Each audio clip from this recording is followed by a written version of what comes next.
Élection présidentielle en Côte d'Ivoire, Alassane Ouattara réélu triomphalement avec 89,77% des voix, une victoire écrasante pour un quatrième mandat historique. Le président de la Commission électorale indépendante, CEI, Ibrahim Koulibaly Fibière, a proclamé lundi 27 octobre 2025 à Abidjan les résultats provisoires de l'élection présidentielle du 25 octobre 2025, donnant Alassane Ouattara vainqueur dès le premier tour avec 89,77% des suffrages exprimés.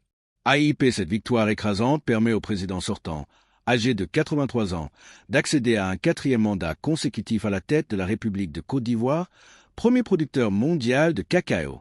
Le scrutin s'est globalement déroulé de façon régulière sur l'ensemble du territoire national et à l'étranger, malgré quelques incidents isolés ayant occasionné des destructions de biens et des blessés. AIP, ces incidents, bien que notables, n'ont pas remis en cause la sincérité du scrutin selon les autorités électorales qui ont souligné le caractère pacifique de cette consultation démocratique. Des résultats sans appel dans un contexte particulier.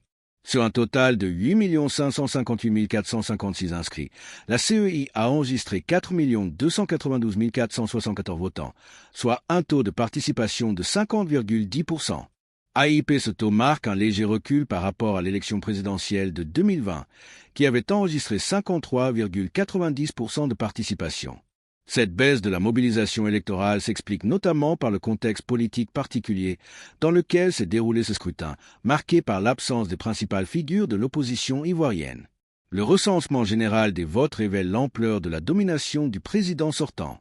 Derrière Alassane Ouattara et ses 89,77%, on retrouve Jean-Louis Billon avec 3,09%, Simone Gbagbo avec 2,48%, Aoua Domelo avec 1,97% et Henriette Lagou avec 1,15%. AIP, ces résultats démontrent l'écart considérable qui sépare le candidat du Rassemblement des Oufouettistes pour la démocratie et la paix, RHDP, de ses challengers. Une domination géographique totale. Dans la région nord du pays, Alassane Ouattara a réussi à faire carton plein avec un pourcentage dépassant les 90%, tandis que dans l'ouest du pays et dans les bastions de l'opposition, il récolte plus de 80% des voix. Africa 24 TV, cette performance exceptionnelle dans toutes les régions, y compris dans les zones traditionnellement acquises à l'opposition, témoigne de l'assise nationale du président sortant et de la faiblesse de la contestation électorale. Le Nord, région à dominante malinquée, l'ethnie d'Alassane Ouattara a confirmé son soutien indéfectible au chef de l'État. Cependant, la participation a été inégale selon les régions. Dans certaines localités comme Gagnoa, le taux de participation s'est péniblement élevé à 20%, reflétant le climat politique tendu qui a prévalu pendant la campagne électorale. Une élection marquée par des exclusions controversées. Le scrutin s'est tenu dans un contexte particulièrement controversé, caractérisé par l'invalidation de plusieurs candidatures majeures. Tidjane Thiam, ancien patron de Crédit Suisse et membre du PDCI, ainsi que Laurent Gbagbo, ex-président, ont tous deux été écartés de la course, le Conseil constitutionnel ayant invalidé leur candidature début septembre, invoquant notamment des questions liées à leur nationalité ou à leur situation sur les listes électorales. La Nouvelle Tribune.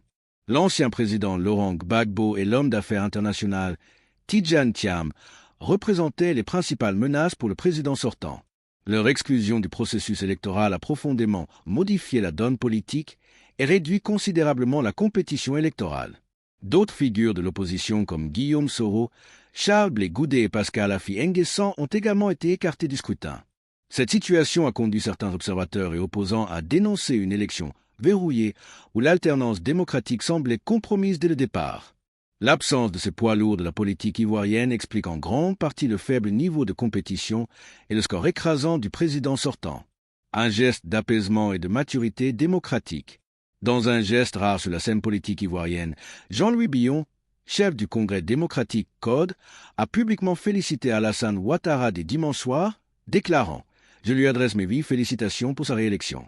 Je salue cette maturité démocratique, même si le processus n'a pas été exempt d'irrégularité. » Africa Radio. Cette déclaration a été saluée par plusieurs observateurs comme un signe d'apaisement dans un contexte politique souvent tendu. Elle contraste avec les précédents scrutins marqués par des contestations violentes et des boycotts de l'opposition.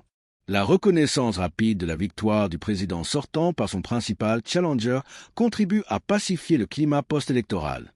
Un parcours politique exceptionnel. Alassane Ouattara, économiste de formation et ancien cadre du Fonds monétaire international FMI, a d'abord été Premier ministre de la Côte d'Ivoire de 1990 à 1993. Élu président en 2010 dans un contexte de crise post-électorale majeure qui a déchiré le pays, il a été réélu en 2015 puis en 2020. Cette dernière élection s'étant également déroulée dans un contexte de boycott de l'opposition. Sa candidature en 2020 avait suscité la polémique, le président ayant initialement annoncé son retrait de la vie politique avant de revenir sur sa décision après le décès brutal de son dauphin désigné, Amadou Gon Coulibaly. Cette troisième candidature avait provoqué des violences préélectorales et des tensions importantes. Les défis d'un quatrième mandat. Avec cette nouvelle victoire, Alassane Ouattara s'engage pour un quatrième mandat qui s'annonce délicat.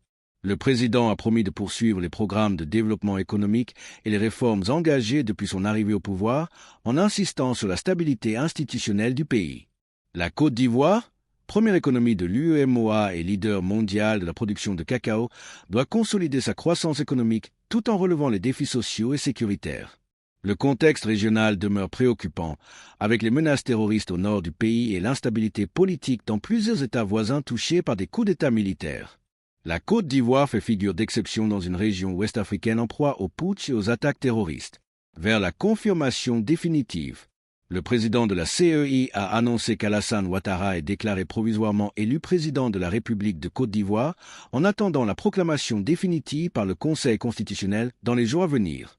AIP, cette validation constitutionnelle devrait intervenir dans les prochains jours, conformément aux délais légaux.